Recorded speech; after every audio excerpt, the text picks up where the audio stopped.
तो आज के इस वीडियो में मैं आपको कुछ ऐसे पॉइंट्स बताऊंगा जिसे फॉलो करके आप उधारी की समस्या से हमेशा हमेशा के लिए छुटकारा पा सकते हैं। आपके पास कस्टमर आएंगे लेकिन आपसे उधार नहीं मांगेंगे। ऐसे ऐसे मैं पॉइंट बताने वाला हूँ दोस्तों, यहाँ पे लिख के रखा हूँ। अगर आप इस वीडियो को एंड तक देखते हैं तो मैं आपको प्रॉपर ऐसा ऐसा पॉइंट समझाने वाला हूँ जिसे अगर आप कस्टमर को बोलते हैं तो वो आपसे कभी भी उधारी नहीं मांगेगा।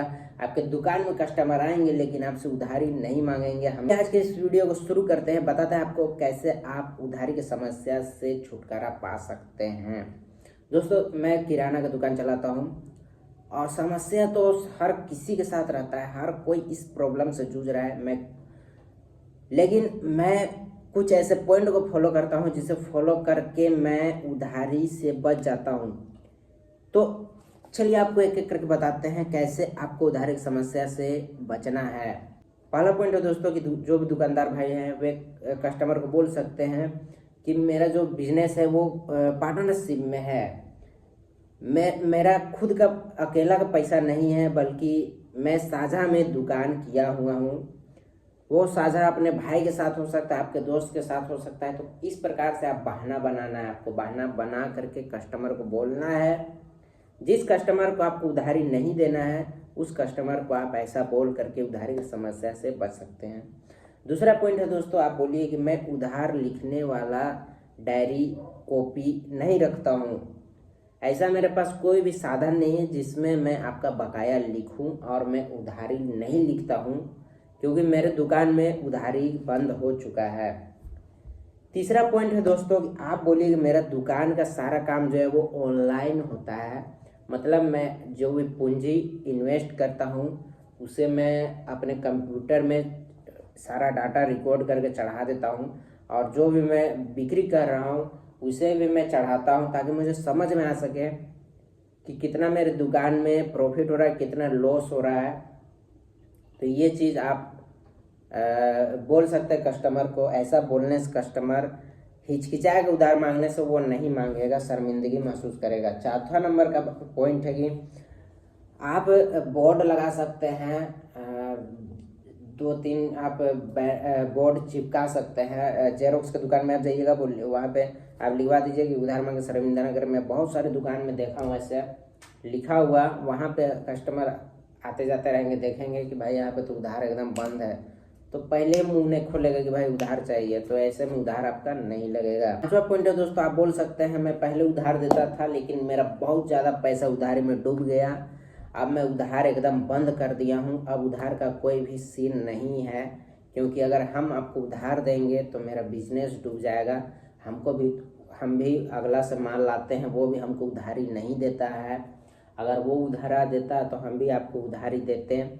तो ऐसा करके आप बच सकते हैं, ऐसा बहाना बना करके। मतलब मेरे कहने का मतलब ये है कि आपको किसी न किसी तरीके से बहाना बनाना है, कस्टमर को बहाना बनाना है कि अभी मेरा सिचुएशन ठीक नहीं है, ये बीमार है, वो बीमार है, या फिर किसी तरीके से भी बहाना बनाओ कि मैं अभी कर्ज में हूँ, बहुत ज़्यादा पैसा का काम है, हम उधारी नहीं दे सकते हैं, कल हमको सामान लाना है, पैसा नहीं जुट रहा है, ठीक है। और ऐसा बहाना करके आप कस्टमर से आपको बचना है, उधारी से, ठीक है। तो और एक चीज़ नोट करिएगा दोस्तों, जो भी बाहर से कस्टमर आते हैं, ठीक है, राशन के दुकान में ज़्यादा ये समस्या होता है। जो बाहर से कस्टमर आते हैं, जो बाहरी लोग रहते हैं, जो काम करने के लिए आपके एरिया में आए होंगे और आपके दुकान में आते हैं, 6-7 बार आपसे नगद में सामान लिया, फिर एक बार बोल दिया कि मुझे उधारी चाहिए, अब आज मेरे पास पैसा नहीं है। ऐसे कस्टमर को आपको उधारी एकदम नहीं देना, आपका पैसा डूब जाएगा। होता क्या है सुनिए, बाहर से लोग आएंगे, लेबर सब आएंगे काम करने के लिए, आपसे उधारी आपसे नगद में काम कर रहे हैं, नगद में काम कर रहे हैं। अब उन्हें जाना है बाहर, वे जान रहे हैं कि अब इस एरिया को छोड़ के मुझे एकदम हमेशा के लिए यहाँ से गायब हो जाना है, तो वे आपसे उधारी मांगेंगे, बोलेंगे कि मुझे उधारी दे दीजिए, अगला हफ्ता मेरा पेमेंट आएगा, आपको उधारी दे देंगे। अगर हफ्ता का पेमेंट नहीं आया, ऐसा करके आपसे उधारी लेंगे और 9-2-11 हो जाएंगे। बहुत ज़्यादा ये प्रॉब्लम मेरे साथ भी हुआ था, इसलिए मैं बता रहा हूँ, अपना नॉलेज शेयर कर रहा हूँ। ये सब जानकारी आपको यूट्यूब में कोई नहीं देगा।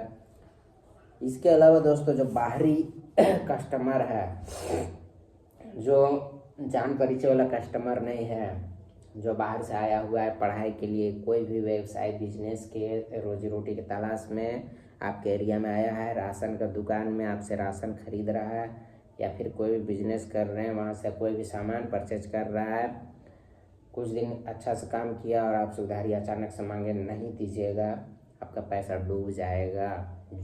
जिसमें आपको विश्वास है कि हाँ ये पर्सन जो है मुझे पैसा दे देगा, वैसे पर्सन को आप उधारी दे सकते हैं, अन्यथा उधारी का लफड़ा में नहीं फंसिएगा। यही था आज के इस वीडियो में। इसी तरह से मैं बिजनेस आइडियाज़ लाते रहता हूँ, तो चैनल को भी सब्सक्राइब कर लीजिए। Thank you so much watching video. चलिए मिलता है नेक्स्ट वीडियो में, तब तक के लिए बाय से।